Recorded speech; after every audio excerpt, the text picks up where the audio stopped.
All right, guys, before we rip this thing off, another podcast, another week, even closer to deer season.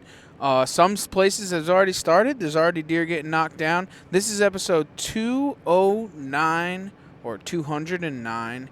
This is your boy's Coach Trev, and I'm joined with my good buddy, Mr. Madman Mardick.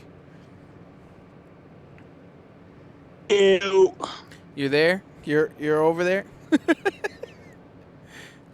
I'm here. Okay. I'm here, there, and everywhere. Well, that's good. That's nothing better than that. I bet you're ready for deer season.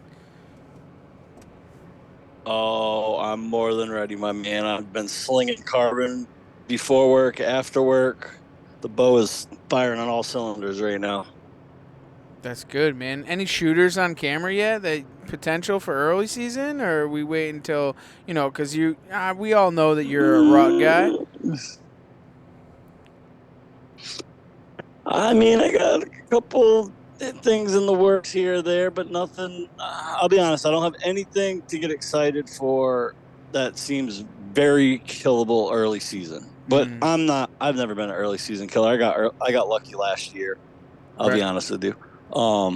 But I'm confident on my setups and locations, and I know if I play the at some point. I don't know, man. You better step up your game because Team Madman, Team East Coast. I don't know, dude. We'll see what happens for this season. It's still up in the air, bow hunting league. I don't know. You better get your shit together, buddy. You better get it together. Gotta instill the competition right off the rip. Like Justin would say, buddy. It's not even a competition, buddy. Not even. Don't even worry about it, buddy. Not worried. You want to up the antes?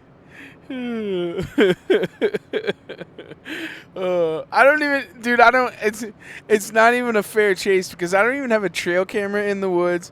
I don't even my trail cam. Well, I'm sorry, I do have trail cameras in the woods. They're still in the woods from last season. That's how much trail camera work that I've done.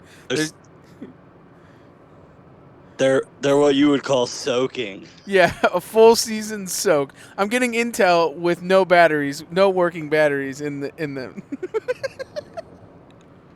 I'm getting intel It's a new tactic that no one's really talking about. It's a new tactic that no one's talking about. What you do is you prep your cameras the year before to get the deer used to them. Yeah. So they don't have any human scent on them or anything, and then you just go in there with rubber gloves and you put new batteries in and turn them back on, and the deer are used to them because they've been sitting on the same tree for 370 something days. Yeah, it's like a ground blind. You just get it in there, get it all set up, dude. And just rip it for the season, like. Yeah, I'm working on an article for Bow Hunting Magazine about soaking cameras for a year before you even turn them on. On.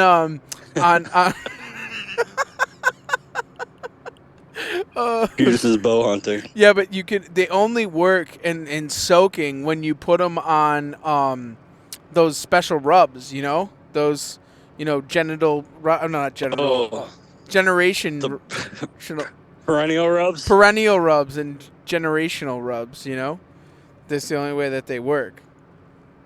Dude, don't give all the secrets out, man. You gotta have something for people to figure out on their own. I guess, dude. Well, it is what it is. So when are you gonna start getting ready for deer season? Today I'm gonna start. Yeah, tomorrow? well, today. Tomorrow, today. Yeah, right now. I'm gonna get ready. I'm probably driving to the woods right now. I'm gonna move a deer stand, make a mock scrape, and that's gonna be my deer season. I'm thinking about, this is the deal, right? So we listen to all these podcasts or whatever. We have all these guests on, and we learn all this stuff. And I'm just going the Greg Staggs way this year, dude. I'm just gonna hunt 1,000,001 places and hope to shoot a good buck and hunt the sign. I mean, we had talked about this in past podcasts, is when I travel hunt, I do way better travel hunting because I'm just going in and hunting the sign than when I do when I'm at home trying to prep and get ready for the season. I don't know. So maybe, I don't know. I didn't really have any other choice but to hunt like that this year. The old Greg Staggs bounce.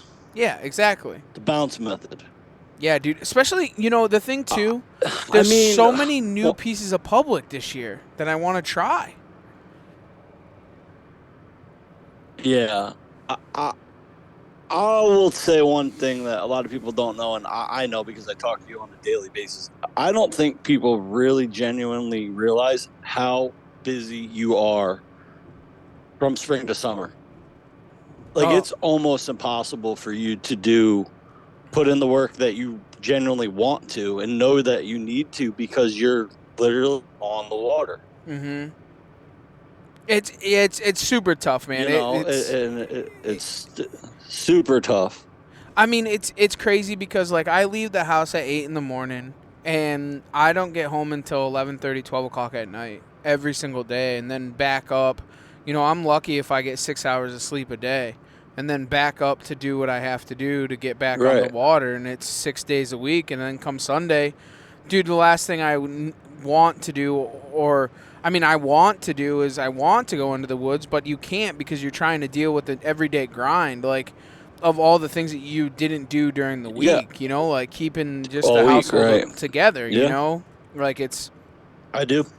super tough, man. It's I not what I planned by any means, man. The new job is really taking over paces, but I mean, on a day-to-day basis, behind closed doors, I like to bust your balls and give you a hard time, and tell you stop making excuses, da da da. But genuinely, I feel your pain. I've all week, and I wasn't even in the state to be able to be in the woods at all. And then, like you said, you come home for a couple of days on the weekend, and you got laundry to do and household work to catch up on, and it makes it really hard to find time for the work that you want to and need to do in the woods. And the next the season sneaks up on you and you're not as prepared as you want to be. But I mean, that's when you just have to be able to adapt and figure things out and scout on the go, and kill is going to kill and figure it out. I think it's one of the things too is I'm actually excited about it because it's gonna put me into that position to work harder to kind of put it down and do it in a different style than I've always been used to. You know what I'm saying? Because I've always had the time to scout and do all that stuff. Even with past jobs, fishing, and been able to go out and scout. But this year I'm not able to, so I'm just gonna hunt.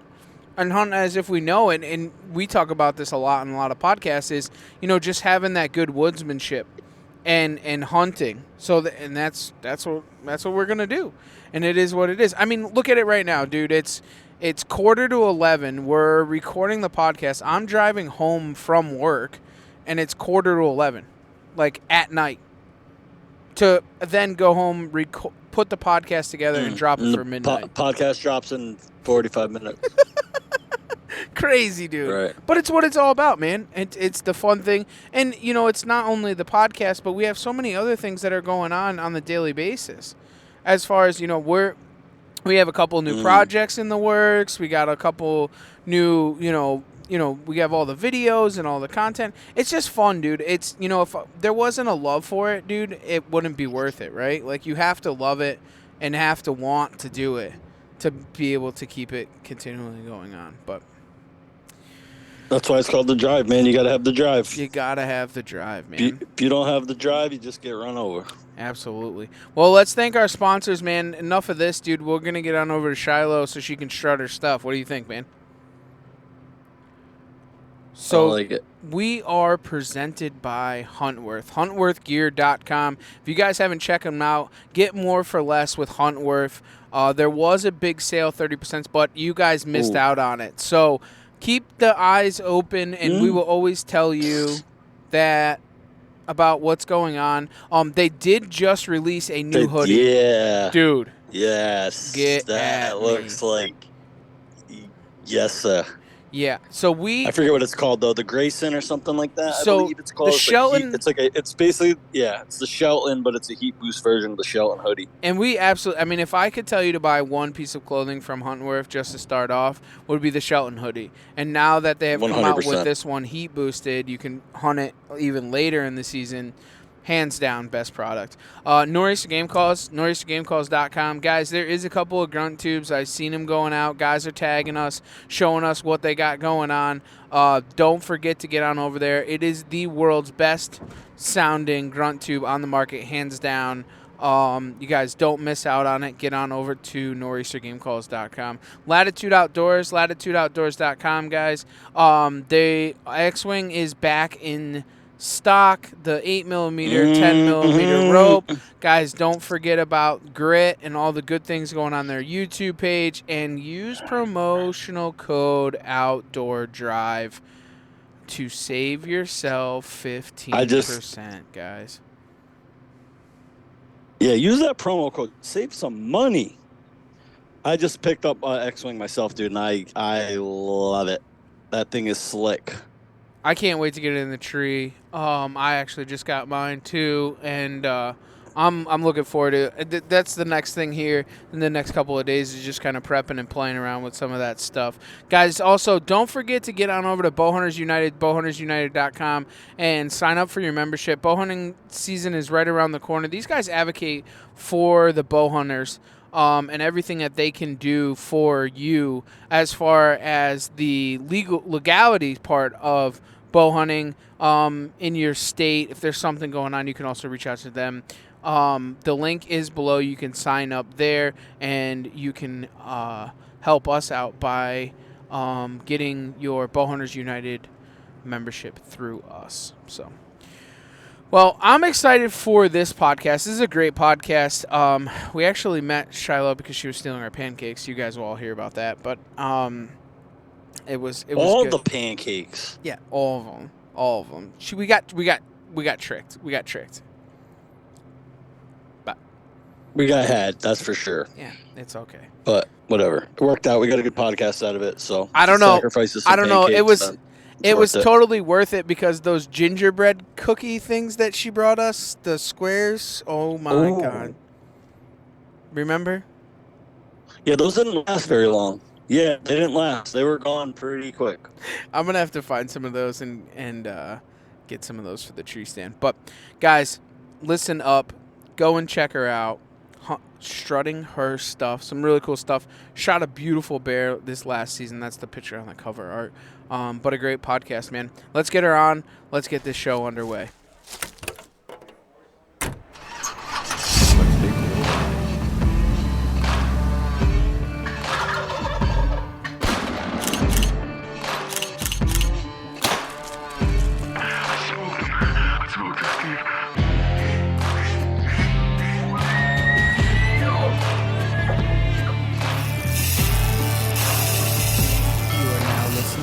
Outdoor Drive Podcast. All right, welcome back. Yet another episode, still at Huntstock. This is a very crazy story, actually. Shiloh was strutting her stuff and stole our pancakes, so we decided that we would put her on the podcast. And I'm looking forward to it. This is your boy East Coast Trev, and I'm joined with my good buddy, Mr. Madman Marty. I'm here still. You're still here. You didn't leave. You haven't fired me yet. Well, I mean, it's getting close. Close. It's hot. It's getting hot. You know what I'm saying? All right, it's not about us anymore. Shiloh, can you do me a favor? Can you tell us who you are, where you're from, and a little bit about what you do? Sure. So I'm from Central Massachusetts, and I'm a personal assistant, so that helps me have plenty of time to take care of work, and it helps me give all my time I need personally into the woods. Awesome. And what brings you to Huntstock? What's the reason for you being here? So last year I had put a little time in volunteering, coming and checking it out, and then ran into Pat and Pat back in February at the Springfield Sportsman's Show, and they asked me if I wanted to come back and join. So signed up for that, and here I am in charge of the door prize raffles. Awesome. Well, let's get down to business. It's an important job. That is the door Big prizes. values. See, we're actually working our way into extra door prizes by doing a podcast. Isn't that how this works? Yeah, we got a little back okay. Deal. All right. Just making sure. I mean, pretty pancakes, sure I covered you guys with the that raffle was for tickets the this morning. That was pancakes. Hold on. Not the podcast. Yeah, we're good at this. Just hold on. So my big thing. So you obviously are a hunter, right? And yes. You've been doing it. Why don't you lay out the story of how it all started for you, where you came from, and where you are today? Sure. So My background is mostly corporate banking, was 15 years of my career. And I had a couple part-time jobs here and there, supplementing over the banking and through the years. And one of them was working at the front desk of the Marriott. Now, the BOW program, Become an Outdoors Woman program for Massachusetts, they have a hunt here locally. And I happened to be working the night that a group of women came in to check in before the night of the deer hunt. Walking in, camo, shotgun cases, and I was like, I want to know what they're doing. I want to do what they're doing. I've always been super outdoorsy, and so that was just another way of getting me out in the woods in different time of the year. Normally in the wintertime I ski, but not a lot of snow in December, and it just called me. I was like, I gotta find out what they're doing. So I chatted with one of them after they got settled, and a couple months later, dove right into getting my LTC, my hunter's ed. Somebody let me borrow their shotgun for the hunt and some clothes, and got some of my own stuff. And I went out, and the day of the hunt, it's mentored, and it was the same day as my meme's 90th birthday party. So I'm sitting in sleet in a puddle on the ground up against a tree where I was told this is where you sit. Right. And I'm like, oh my God, I cannot believe I'm sitting here and missing the party. And it was all good and everything. And I hung out with my meme later on in the week, but I managed to group up with some of the mentors, and we did a couple more days of hunting during shotgun season. It's only 13 days in Massachusetts. So went out a couple more times, and I had the bug. I had to keep doing it. And then I did the turkey hunt the following spring that the BOW program also mentors for. Met this guy, Phil, who I learned everything I know about turkeys from him. He's been hunting now probably 30 years. He lives locally too, so we catch up at least once a year to go turkey hunting together. I had to stick with it. So it's been 9 years now. Wow. 9 years that I've been hunting, and 8 birds, 2 deer, and 2 black bear later, here I am. That's awesome. And that's a great story, honestly, because not everybody has the chance or the opportunity, right? Like, it found you more than you found it, right? And not everybody has that opportunity. And one of the things that, like, we talk about it all the time with youth and women is that they kind of, they're kind of scared to start. Like, where do you start, or how do you start, or where do you go? Like, because obviously you didn't have a hunting background growing up, right? I was in the woods all the time, Right. whether four-wheeler or, like, my dad hunted a little bit. I went with him once when I was, like, 12. I did work part-time for somebody that had tons of taxidermy in the pool hall I worked at. And so I was around it, and I was around the conversations. But it wasn't like hey, you interested? Do you want to, give it a try? It was like I truly stumbled upon it on accident and found the group of people to support me on accident, and just threw myself into their group. And then just 4 years ago, I started mentoring as well for the same group that I learned through. That's awesome. And I got my hunter's education certificate, so I teach the basic hunter's ed in Massachusetts too. So that's super cool. yeah, and like, just the whole teaching other people, like, I always tell them, like, if this is something that you really like, it's going to take some time to get, an animal that you're looking for. Just stick with it. Like, it takes time, a lot of time, and it grows your patience. And so I teach women. I taught my son how to hunt when he was 15 several years ago. So I love teaching the women and the kids. And years ago, when my boys were in Boy Scouts, I was also one of the first founding members of the committee for the Nashua Boy Scout shooting committee for the camp up in New Hampshire. So we were teaching them and qualifying them for their merit badges. So you straight got ate up right into it. Like, was there ever a point in all of these endeavors that was like that you had a fear, or like going into it like intimidated because, like, quote unquote, it's a man's sport? Oh, sure. There's been a couple occasions that I'm like, all right, just, you got this. You're going to figure it out. They don't know everything either. Right. Like, just go with it and just be comfortable. And I grew up with a ton of boys, tons of boys in the neighborhood, tons of male cousins, my brother, it was just normal. Like, that aspect was normal. But when you're walking into some place where you really don't know the people, You just kind of, it takes a lot of confidence to throw yourself into that. And then you get kicked a couple times. You got to kind of stand your ground Right. and say, like, no, I belong here, to yourself. Right. Like, I want to do this. I belong in this, and I'm going to do it. Well, and it wasn't all that long ago. And I mean, I remember growing up, and still to this day, a lot of hunting clubs, I guess, quote unquote, they're like no women allowed, or they'll have women's days, or whatever the case may be. And it wasn't all that long ago that the sport itself was like not like totally ate up in women hunters. Right. And it's got to be a pretty intimidating thing to deal with, older men that are like, oh, women can't hunt, whatever the case may be. Or do you need me to help you with that, honey? Yes, Like, no, I'm good. I think I got this. But if I do, I'll ask you. Thank you for offering. Yeah, but there's a ton of strong, independent women that hunt, and it's kind of crazy. And like we were kind of talking before, is that like that is the future of the outdoors. Women are the future of outdoors, just as if children are too. Like we had said, with the women, having kids, and then you hunt, and then your kids will hunt, and so on and so forth, so that the whole household is hunting, and it's more it's a lot easier to transition for them. And the other cheating thing about women hunting, honestly, and I get a little upset about it, is if they want to go and get private property, it's a lot easier for them to get private property than the men. And I think it's a tough thing to grasp, honestly. Who knows why that permission is granted. Maybe the person giving the permission doesn't expect them to have such a success rate, or who knows what. I mean, well, this is the thing. If a big burly tattooed guy walks up to somebody's door, they're going to be a little intimidated. If you walked up to their door, it's going to be a whole different story. So that's the thing. So to touch on the fact of like being a woman and being in this activity.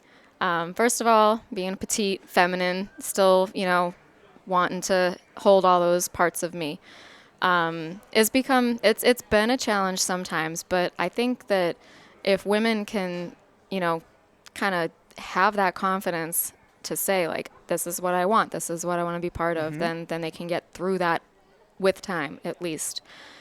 It is it's a little silly to, you don't look like you hunt. And like you just said, well, what does a hunter look like? Right. When it comes to the kids, it's a lifestyle. This isn't, if some people can go and do it only when they have their vacation time. If that's what they can do, then that's what they do. Some people want to do it all the time. And like every weekend, me and my guy will do something, whether it's checking cameras, moving cameras, putting on a mineral block, checking the trees, making sure they're not in the way, trimming branches for the lanes. Like, we're just always, sending each other pictures I'll get 2 cameras on my phone that I can see photos of. He gets like the other 6 and waits and makes me wait to see the picture. Right. I'm like, what's going on over there? And he'll send them to me like for like a little surprise factor, right. That when we still have something to kind of talk about that I don't know about, he can share that with me.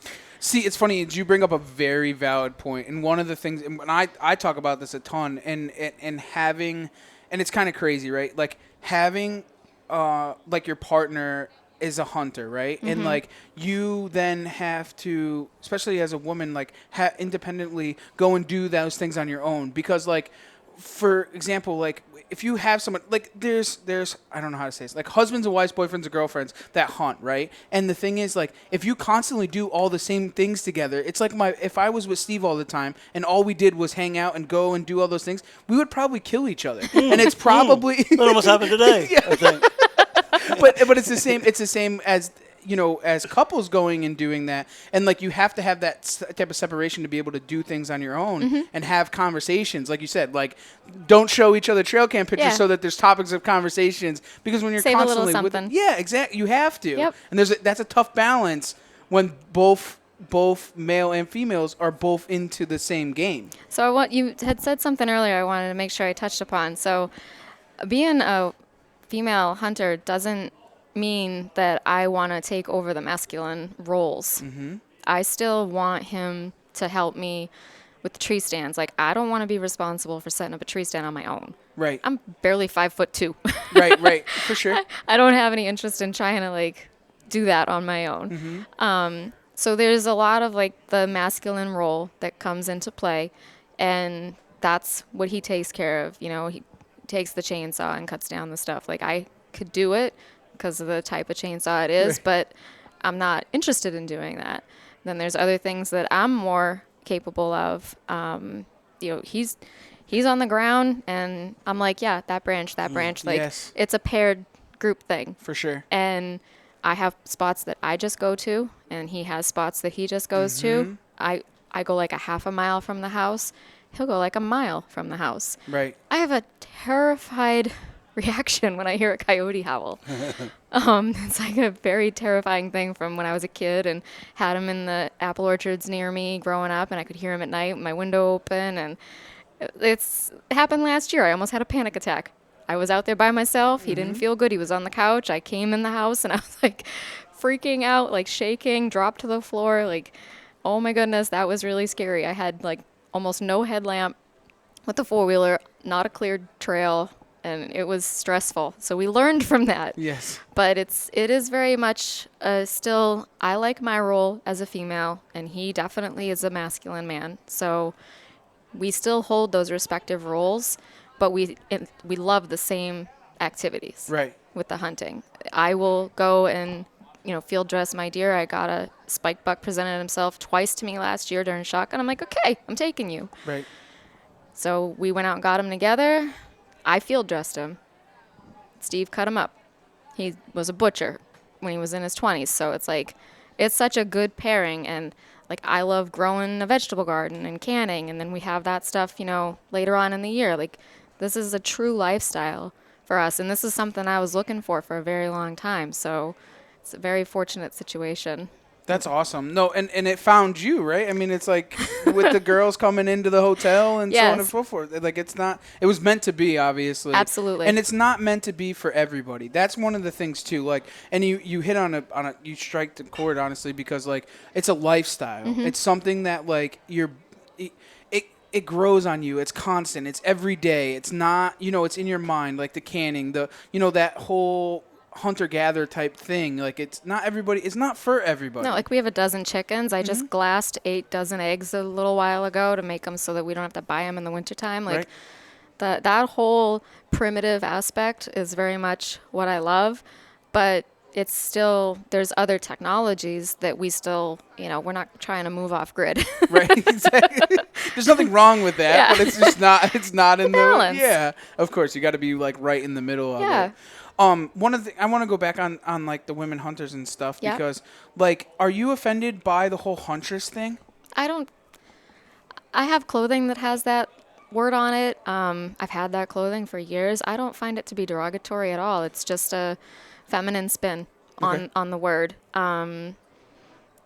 No, it doesn't bother me. It's actually, I think it's more of an empowering word to be able to wear that proudly, because it just says like, I'm a feminine hunter or I'm a woman hunter, Right. versus the typical, oh, I'm a hunter.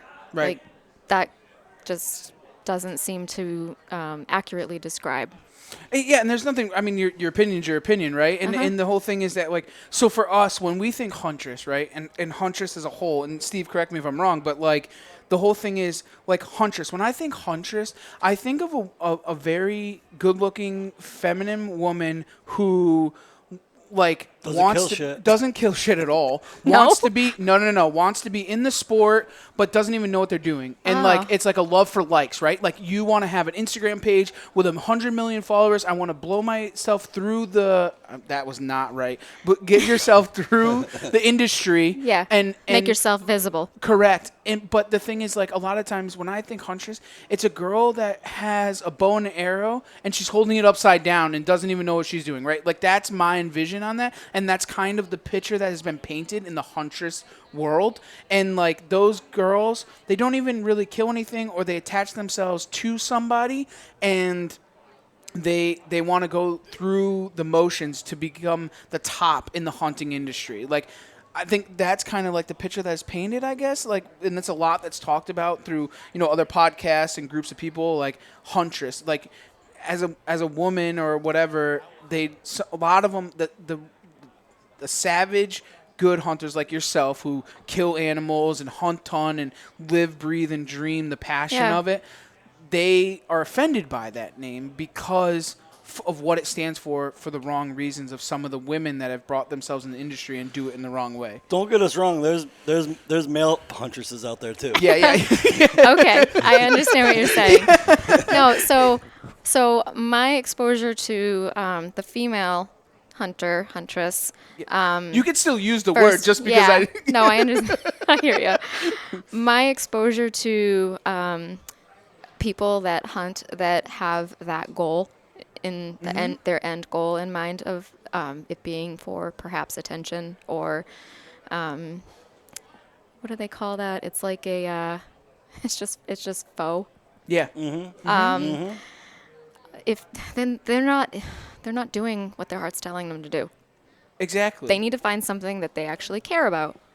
They need to find something that they're passionate about and not go with something that might appear to be the current fad.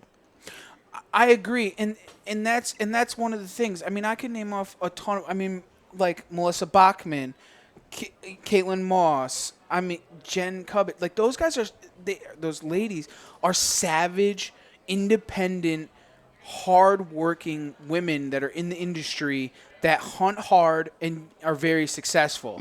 And then there's That's the other awesome. ones that are out there that they don't put in any effort. You never see them kill anything, and they're almost at the same level that the girls like yourself that are hunting hard and are being successful because they look good and they take the right pictures for what we call for love or likes. Like there's constantly it's all about the likes and it's not about the passion that they have for the sport to succeed. And I think it sometimes sends the wrong message for some of the ladies that might want to be, because they think that they have to, show cleavage or whatever the case may be to make it in the industry, Yeah. right? So a few things on that come to mind. First of all, you'll never see anything like that on my Strut'n Her Stuff page, ever. I don't even put that on my personal page. Right. I have a very high regard for modesty. It's just not what I think needs to be advertised. Oh, we agree. Second, I've met some people, both men and women, that are of that caliber, and like I said, they're just not being true to themselves. Yeah. And it's hard to be PC on this. No, No, you don't have to. be. I don't have to be. No, please don't be. No, God. no. You are sitting in the wrong room with the wrong guys if you're going to be PC about it. Good Please. Lord. Oh boy. We are raw, real, and no bullshit. Like this is our podcast. Yeah. Go So ahead. all right. So I've met dozens of women in the last 9 years through my hunting exposure of the women's only program, and it's long made me curious about how many of them stick with it. I still hear from some of them. We still celebrate, each other's achievements, whether they get an animal or not. Actually saw one of the ladies here. She was part of the original group of my mentors 9 years ago. And we've hunted periodically since then. And she's like in her 60s. Oh, wow. And she's like diehard, loves it too. I guess I distance myself from people that don't do their homework, that don't put the time in, and that think that I'm going to bring them onto the property I have access to get good pictures. Right. And it's not. I'm out there, whether somebody's coming with me or not. Yes, I'll get up in the morning at 3:30 and put my makeup on because that's my routine. That's Before going hunting. Yeah, it's what I do every morning. Every morning I wake up, I put my makeup on, and I eat breakfast within a half an hour, no matter if I'm waking up at 3:30 or 7 a.m., which I barely ever sleep till 7, but you know what I mean? Right. It's just what my routine is. It'd be like telling you guys, no, you can't have that cup of coffee. We're going. Oh, we got a problem. You know what I mean? Like, No problem. or no, you can't shave. Not that you guys have shaved recently, but you can't shave your beard, because like it takes me a couple minutes, like 12 minutes to get myself pulled together. Right. I'm not bothering you. Don't criticize what I'm doing. So I do my thing. I pull myself together. I get out there. Going out with my guy is awesome. Or, sometimes I'll hunt the morning because he's got to go to work, and then we'll hunt the evening. But truthfully, if I call somebody a couple of times to go with me to go hunting, we try and put a date together. Oh, it's gonna rain. Oh, I don't know. I stayed up late. That's just not the same commitment. Right. It's a commitment. It is a true commitment. Yeah. Last year I was out with somebody who I was trying to teach. It was like the second year. Another hunter walked in on us during turkey. So you just see in camo. He was walking right towards us. I had my decoys out, and I learned a few years back to bring a orange hat as a safety measure, because that had happened to me with my friend Marianne, who I saw here at Huntstock this weekend. We had gone out, and my turkey call had called in another hunter, and he was coming right at me a few years ago, and I was like, oh my God, and it was cold. Fortunately, I had my camo reversible orange hat on, took that thing off, put my hand in it, straight up it went, and just held it there. So he knew, don't you come over here. So now, ever since that experience, I teach that when I teach whatever program I'm working with, whether it's Mass Hunters Ed or the Become an Outdoors Woman through Mass Wildlife. And so last spring, I had to do the same thing.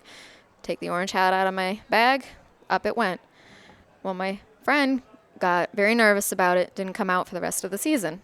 Oh, jeez. I'm like, really? Like, we just worked so hard at this for weeks, and we practiced the same range, and finally asked her. She's like, oh, that just scared me so much. Oh, that, I understand. It was scary. It was nerve-wracking.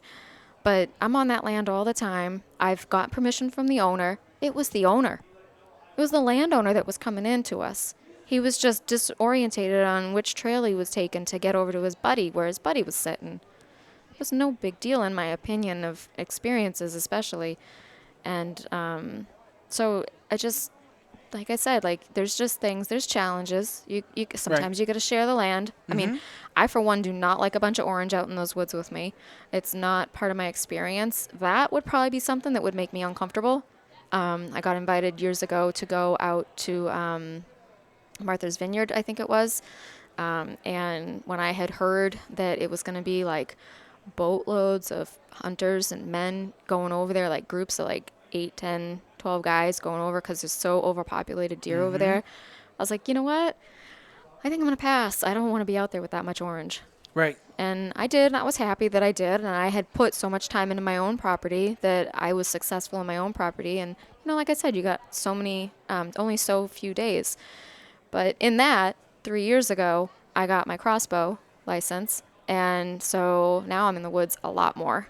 My guy definitely encouraged me to do that, and he crossbow hunts, and we talked about it, and I found my Raven 26. I fell in love with it, and now I'm out there all the time with that for the archery seasons. So is Massachusetts, you can use a crossbow all the time, or is it you have to get a special license for it? You have to have a medical disability in order to get your doctor to sign off to get the crossbow disability, because it's a permanent list on your license. So if you get approved in Massachusetts for a crossbow, you can't go back to compound. Ever. You can, if you wanted to, I guess you could hunt another state, but like you can go to another state and hunt crossbow without a disability.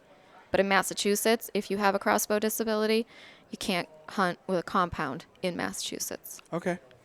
And there's nothing wrong with that. I mean, so that kind of answers the question I was going to ask. Because my next question was, like, is there a reason why you have the crossbow?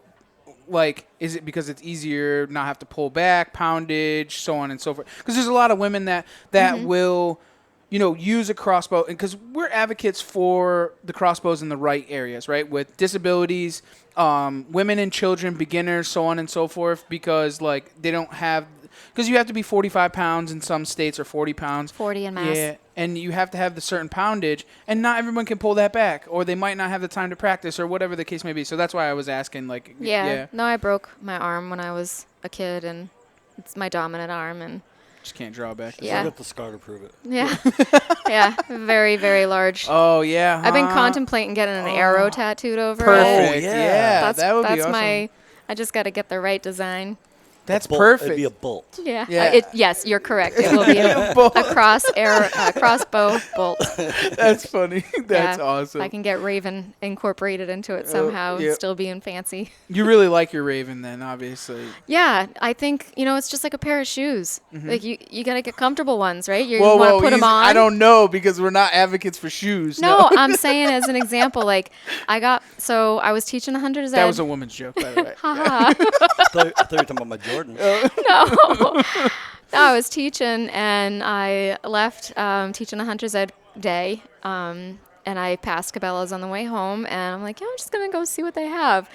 And about an hour and a half later, I was shooting the Raven 26 in the practice range and it's like, I think it weighs like 6.5, 7 pounds and it's 26 inches. Mm-hmm. So it's very practical size for me.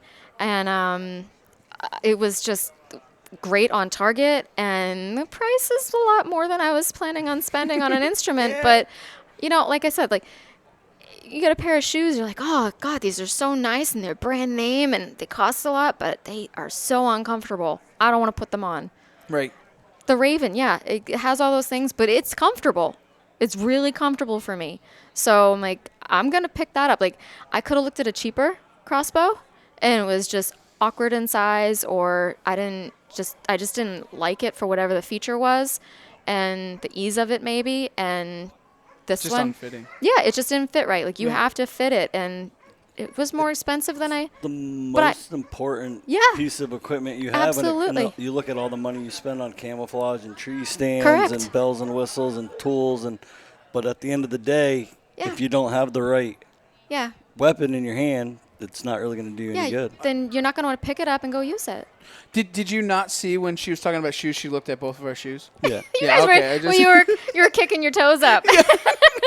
I wear Hey Dudes. I mean, they're not even shoes. They're slippers. I mean, what do you want? Yeah, that's the fad right now too. I was thinking about that. I started that fad, by the way. Very That nice. was- My son loves them. I was thinking about that earlier in the podcast when we were talking about women hunting, but like, what is a hunter? What does a hunter look like?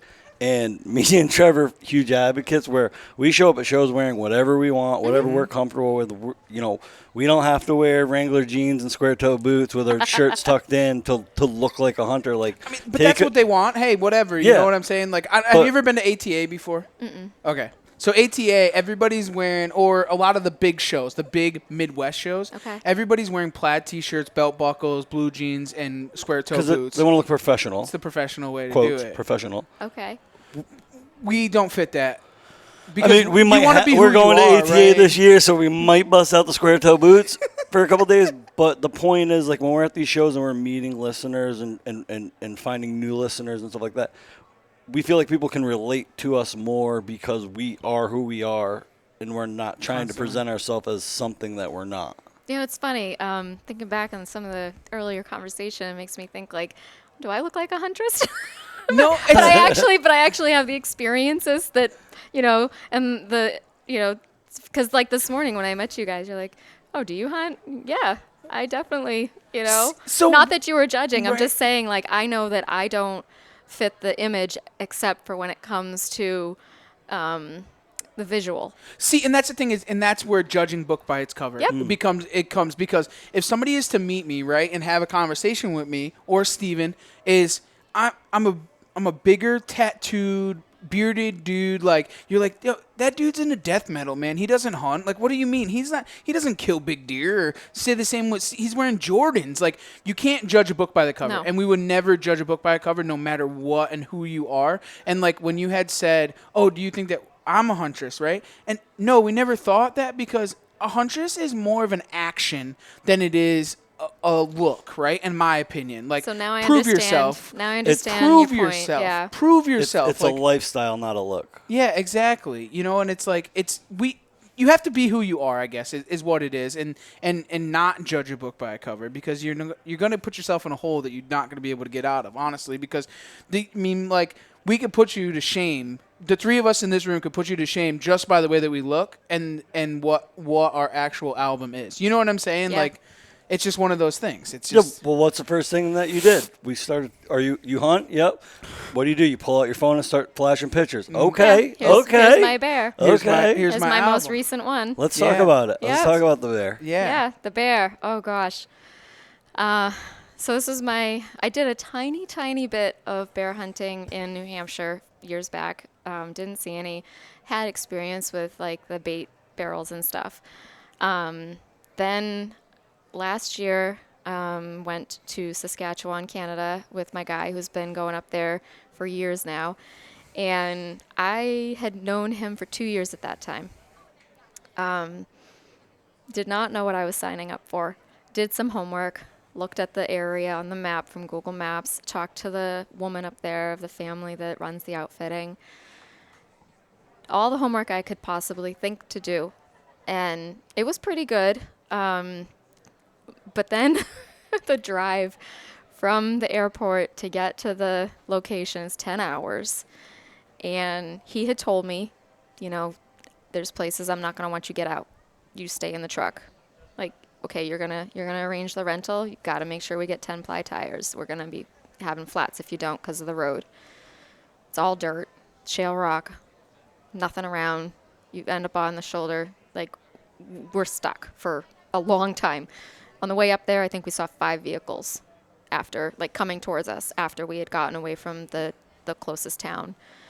It's pretty old Western like behavior. I mean, you got 4-wheelers pulling into the gas station with, a toddler in the front with the dad driving in, like natives that live up there. That's It's like a northern Maine type place. I guess you could say that. But this location is 5 hours from civilization. Wow. Where we were going. There's not a building around until you get to the camp. There's no power. There's no electricity lines. It's all generator run, and the water comes out of the lake. So it's very off-grid, just yes. what you didn't want. Eating pickled eggs. Oh no, the food that she makes! Oh my God, it's so delicious, so delicious. But it's a preparation thing that they put together. They're up there for months at a time, and they have all that covered because they've been doing this for a really long time. So we go up, we're driving up, and I'm like, I cannot believe that I'm in, like, literally, you try and picture yourself from 30,000 feet, and you're like, I am a pin in the middle of wilderness.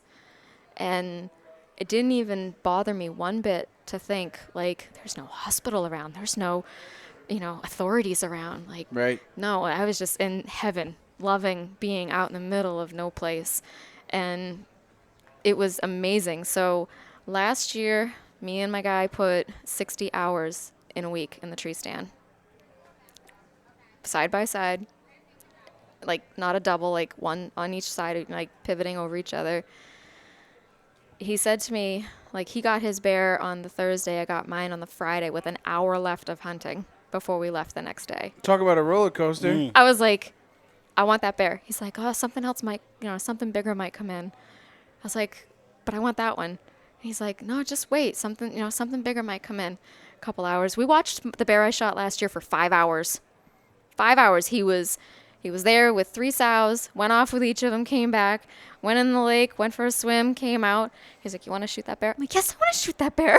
I want this done and over I want with. this is the one I want. Yeah. His behavior, his personality. I'm like, he's had some food, he's had some fun, he went for a swim. Now I want to take him home. Right. So he's like, okay, shoot the bear. I'm like, thank you.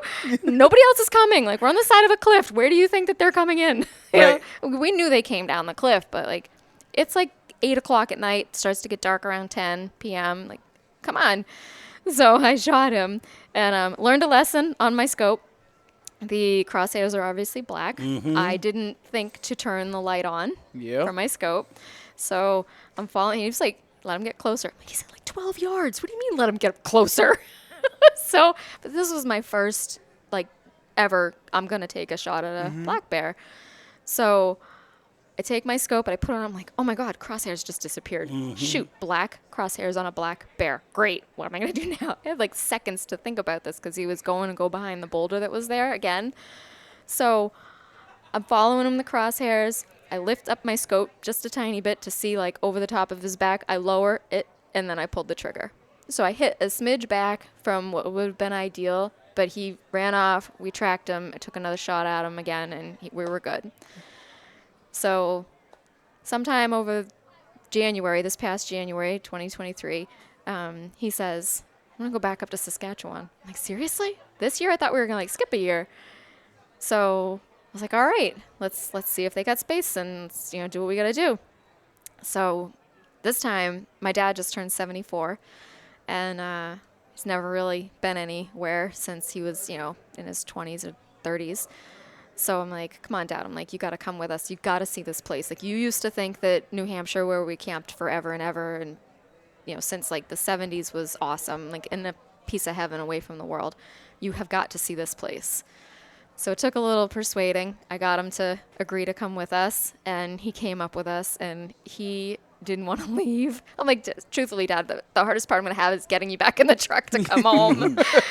And he was like, you were not kidding. He's like, you did not. I told him exactly what to expect, what the road was going to be like, what the atmosphere, the people was going to be like. I'm like, just don't talk to too many people. You don't want them to think that, we have, like, because up there, it's truthfully like the middle of no place. You don't want to put yourself in a position where it's like if you were to travel a couple states away, you don't want to, oh yeah, I'm wicked far away from home and my house is empty. Or it's just Right. poor exercise. So I told my dad, I'm like, don't talk to too many people and don't say too much stuff. Just say, oh, I was just going for a drive, or just don't say like, oh yeah, we're going up, and because it's just, We don't want people knowing that you're at camp or whatever the case may be. If something, yeah, you don't want to give any temptation of like, because sometimes I think that people believe that the hunting sport is so expensive that it's like, oh, you can only hunt if you have money. That's not true. We just spend it in different areas than other people. Exactly. Yeah.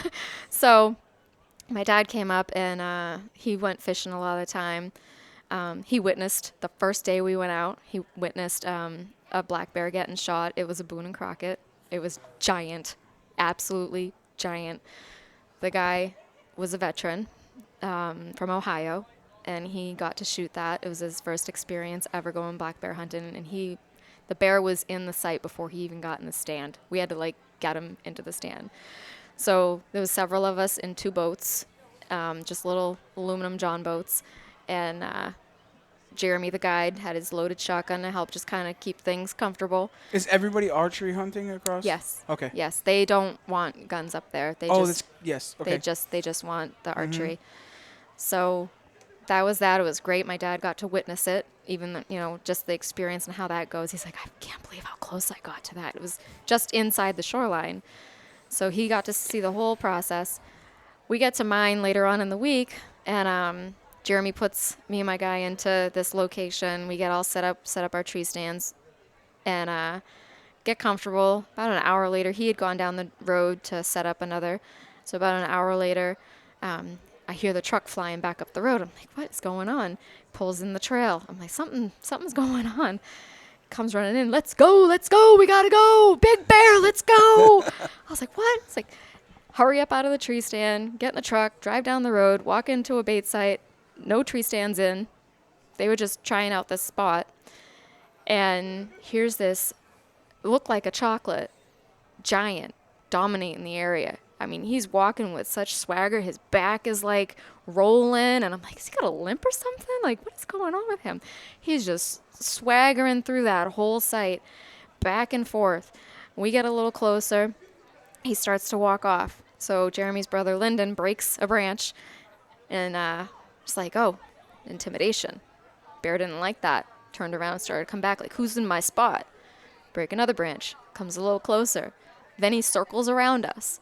Now, keep in mind the fact that we are such wilderness. These bears have never seen people. Right. So it's not that hard to trick them.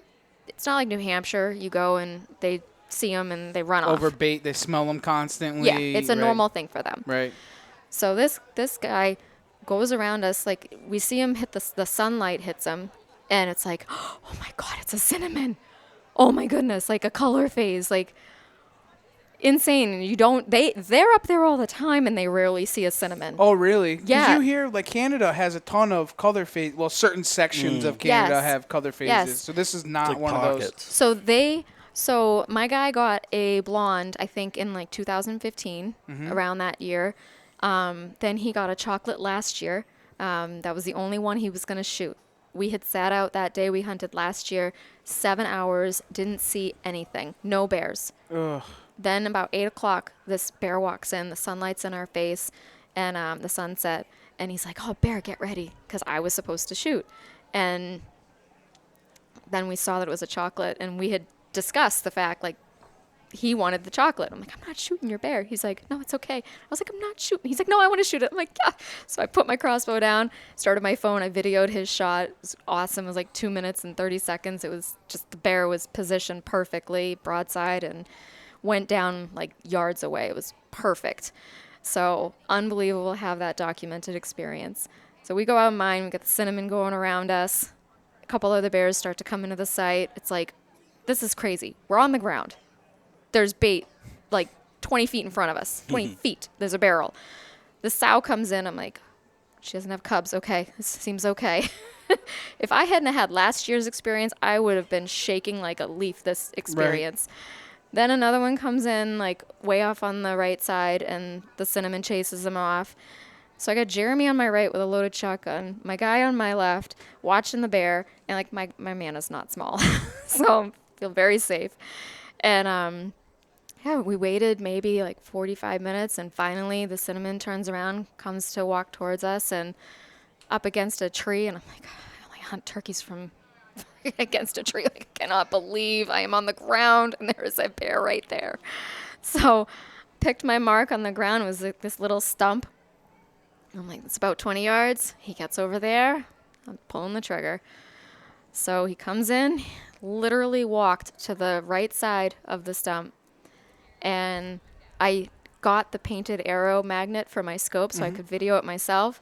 So he comes into the right side of the stump, gets up to this tree, stands up. I was like, oh my. Now you really know how big he is. Yeah. Oh boy. Oh boy. 71 inches from nose to tail when we measured him later. Holy smokes. And I think his paw was like 5 3/4 inches. I think that's what mine was. So, and his skull was 20 6/16. Huge skull.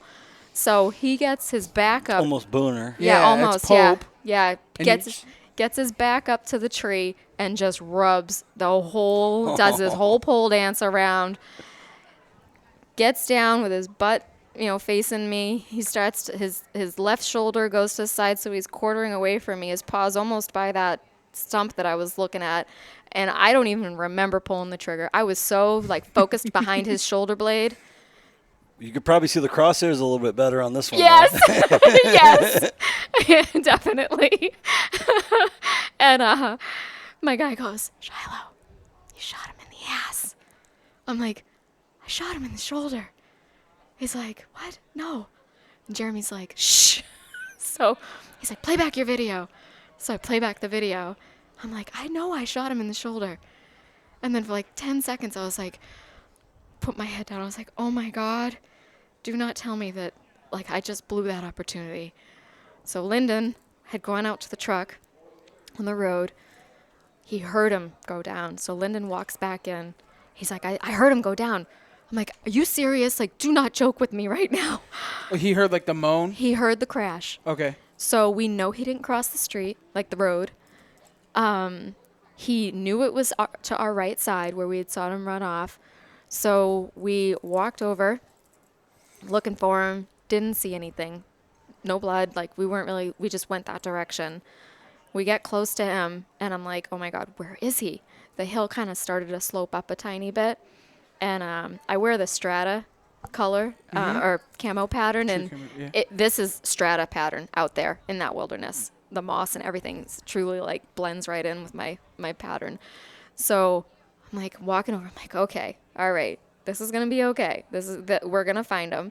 So we start to kind of go back. My guy keeps going towards that direction, and he saw him laying. He was dead, completely done, like 80 yards from where I shot him. So we pulled the bolt out. My broadhead did not come out. It's lodged in like his rib cage or something. He went down within 80 yards. Wow. So But Why do you think that you shot him in the ass? Just because it was a quartering away shot, and he thought that you had. yeah, I just like- have better eyesight. Oh, okay. All right. That's all. Yeah. He was You knew quartering what you away. did. You knew what you did. Well, because And the bolt's flying fast. too. 400 feet per second. Yeah. But in the last 2 years, I have definitely developed a lot more confidence. Not this past spring, but spring of 2022, I shot a turkey. I use a Remington 870 20 gauge with open sights for turkey and for deer when I do shotgun season.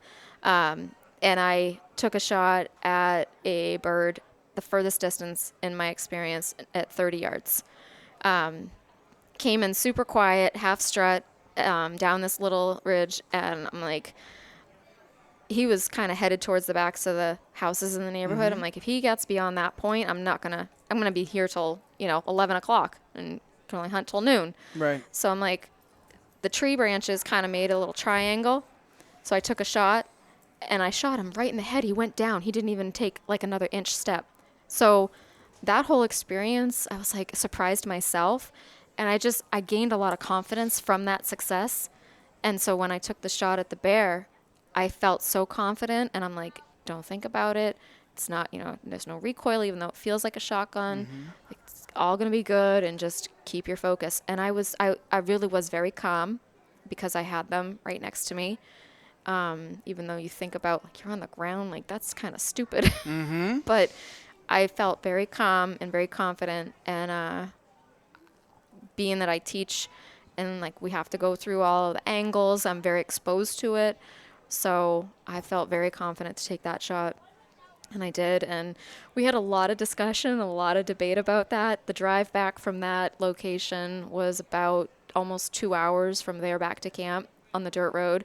And finally, Steve said to me, well, whatever you did, it's in the back of the truck. It's over. Yeah. It's over. Don't worry about it. Right. But we've talked about it since then. He's like, next time, just broadside's better. Yeah. Just wait a little more. Just be a little more patient. I'm like, I watched it for 45 minutes. How much more patient? Yeah. Right.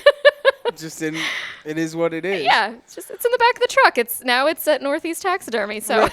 Yeah. And, well, the proof is in the pudding, though, because honestly, we talk about it all the time. Confidence, building confidence, and becoming a better hunter, right? And knowing your instrument.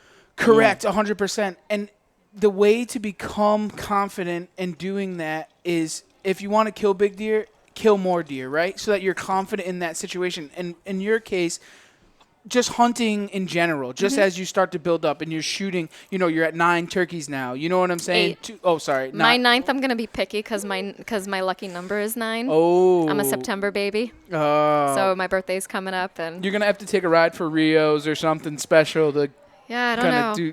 Get your special bird. Yeah, I guess. So I have a cousin that lives in Maryland, and their season opens up around just before then. The 1st of April. Yeah, I think PA opens the 1st of September. We have a buddy there that could potentially. Oh, fall. Fall. Yeah, fall turkey. Oh, okay. Or is it fall? Maybe no. I think it's their No, deer September. season. September would be fall turkey. Yeah. For archery. Yeah. But I was thinking, when we think turkey hunting, Yeah. turkey hunting is spring. Like that's Yeah. our, you know what I'm saying? So like. Oh, Massachusetts turkey doesn't open until like middle of October.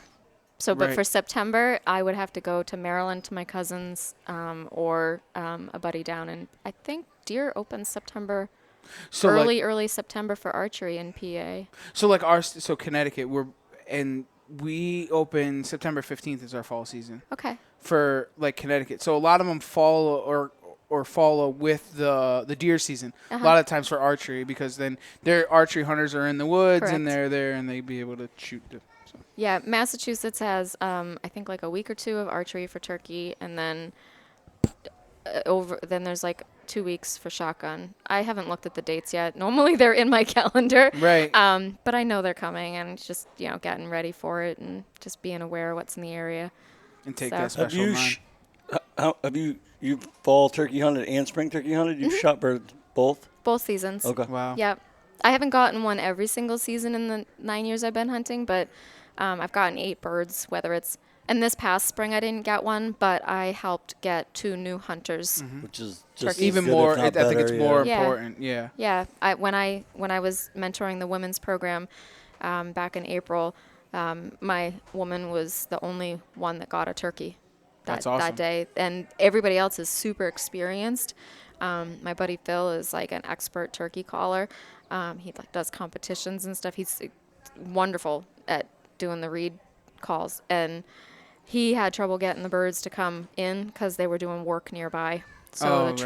the trucks on Devon's were messing him up. So they'd get close, and then the noise would be going off, and then they'd turn around and walk the other direction. So whatever. It's like me where I hunt behind my father's house. I fight with bird feeders.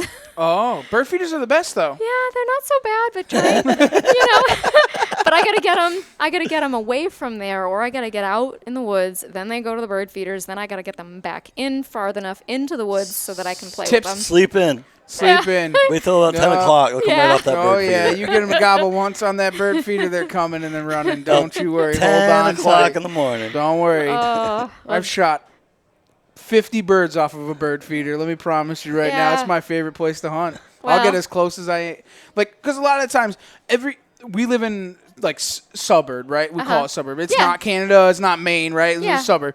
There's no, I always can hear the traffic from where I sit. right. There's always public land. Mm-hmm. Well, I mean, mass you can hunt if it's not posted, but for us, it's public land. Our public land pieces. I look around the public land pieces to see where houses are. Then I drive in the neighborhoods. Who's got bird feeders? Yep. Then you start to see it, and then you get close to it, and then you go, okay, no problem. Well, my father feeds them Oh, really? in the backyard. Oh, tell him to stop feeding them during turkey season. We had that agreement this year, and he didn't. And then I was calling a gobbler for 2 hours. Yeah. 2 hours, and that thing was just back and forth. He did not stop gobbling, but he wouldn't come into the He woods. had hens with him. Maybe, yeah. And then when I left at is he- noontime, he was in the backyard with another big tom.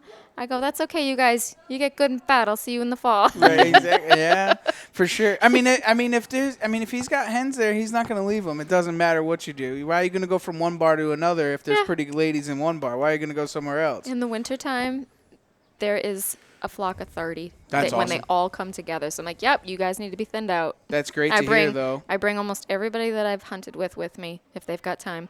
I'm like, yep, let's go thin out the flock. That's good. Too many birds. Because a lot of states that haven't had the greatest luck with the population and so on and so forth. Mm-hmm. As turkeys are tough. Mm-hmm. The population across the country is on the decline. You Yeah. know, so it's good to hear that you have a good flock and Yeah. you can keep killing them. Well, they had a couple poults, so we're good. That's good. That's awesome. One question I do have for you, like, what would you, if there's a new woman hunter or we'll call it huntress because we can, if they're entering the outdoor space, where would you try to send them as a resource to kind of get their feet wet? So I would tell them to start with their whatever their version of mass wildlife. So whatever their wildlife state department group is. For Massachusetts, it's Mass Wildlife. There are a lot of states that have the Becoming an Outdoors Woman program. Oh, cool. Whether or not they offer mentored hunts depends on their volunteers. I know that New Hampshire and Maine have the bow program. They do like snowshoeing, fishing, primitive camping, whatever. Great start. Yeah, I don't know if they have hunting, but look into that as a start to the Becoming an Outdoors Woman program. Maybe if their significant other is a member of a club, a sportsman's club, go check it out. See if you can get matched up with other women that may hunt already. If you really have to start, from a few people to choose from connecting with. Otherwise, there's groups like the for bigger adventurous or just group hunt activities. There's American Daughters of Conservation. That is trying to establish a New England chapter right now. I understand that chapter goes from, I think, Pennsylvania's part of it, and New York is definitely part of it up to Maine.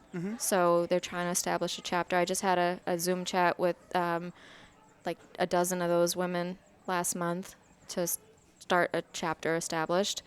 There's Artemis, which is women-based as well. So to give them the resources and maybe the connection with other women so that they can pair up with somebody that could actually live right down the road from them. They don't even know.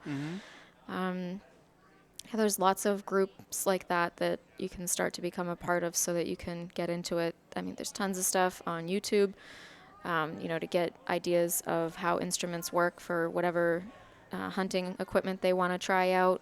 Go to the local sports shops and practice shooting some of the things that they might be looking at. When I chose my firearm, my shotgun, I had used a couple other people's shotguns to practice with them, so you can get some real interaction with them before you go buying your own. Other than that, when it comes down to the rules and regulations, you definitely want to go right to the abstract. Stay off of social media if you're looking for advice when it comes Thank to you. the rules and regulations. Go right We to the advocate abstract. for that. Yes. And if you don't understand the abstract, call the wildlife department, call the environmental protection agency that you have to get the description of whatever the interpretation might be. For sure. Yeah, you don't ever want to go on social media, Facebook, and be like, oh, what does this mean? Or how do I get this? Go to the abstract. You'll be driven the wrong direction. It's just too risky. It's not worth your license. It's not worth a fine. Well, not even that, and I agree, because then you're getting an opinion from somebody else. And one of the things that we talk about, and one of my biggest pet peeves is, and we talk about this in almost every podcast, on how social media is such a cruel place. And when a newer hunter, especially a woman hunter, goes on there, they're going to bash them or drive them in the wrong direction because... You know what I'm saying? Like, It's a risk. It is a super risk. Yeah. We'll just leave it at that. Yeah. So 2 years ago, I was turkey hunting, and I was sitting out in the woods, and I'm like, I really just kind of want to put this on my own platform, what I do. Mm-hmm. And that's when I thought of the name Strut'n Her Stuff while I was turkey hunting. And that's what it's strictly for. Making it so that people can see that it's possible for a woman to do this if they want to, and how I do it. And if I see other stuff that is something that I believe in, then I'll share it on there too to kind of give that other perspective of it. Right. But if it's something that a woman wants to do, or something that a woman wants to teach her child how to do, get them involved, take them out. So I love it. yeah, it's awesome. Well, I got one more question for you, I promise, Okay. and then that's the last one. Since you are in the outdoor drive, we want to know what drives you outdoors. Oh goodness. We get the same response every time, Steve. That's really kind of hard to narrow down. Peace and quiet. Yeah. There's nothing wrong with that. When I took my hunter's ed class almost 10 years ago, somebody that was teaching it said, there are a lot of people that think that they're going to be able to hunt, and they just decide that they don't want to do it. And the person said, when you're out there, just yourself and your thoughts in the outdoors, you really learn how much you like yourself. Mm-hmm. Wow. And that was really big for me. And after I had done this activity for a couple of years, I made significant changes in my life. And it is something that I think some people just, maybe they're just not there yet. They're not that comfortable with themselves.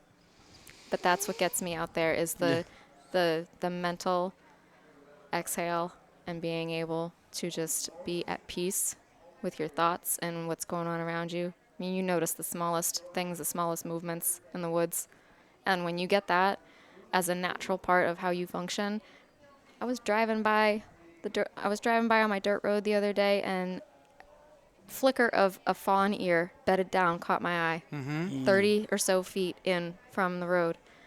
And I just paused and stopped, and I videotaped it. It's on my page too, because I was like, I had to share it. It's just those kinds of things, to pick up on those little tiny things. Like, it just slows you down when you're out there in the woods. Attention to detail. Yeah, it's just... That's when you know It that is. you're an honest hunter, Yeah, or a gatherer. you're Like so hunter-gatherer. connected. Like you connected. Right, exactly. Yeah, To back where it came from. slow down and get out of the fast pace of the world, and That's just a New England thing, though, the fast-paced thing. We're just Is used to that. it? It's a New England thing, that Okay. fast-paced thing, because if you go south of the Mason-Dixon, True. there is no fast-pace. Everything is calm, cool, collective. And I everyone believe always that. says to me, they'll say to me, like, how do you hunt and fish all the time? Like, you were the most impatient, wild, crazy, fast-paced dude. And I'm like, Well, you just never been out there then, because it slows you down. It Yeah. puts you in a whole nother element. Mm-hmm. Well, Shiloh, we really appreciate you joining us on the podcast. It was an absolutely great podcast. And can you just one last time tell everybody where they can find you? On Facebook, under Strut'n, with an apostrophe N at the end, Strut'n Her Stuff. So now you guys all understand what the intro was about. And thank you for taking the ride right Thanks. here on the Outdoor Drive. Thank you, guys.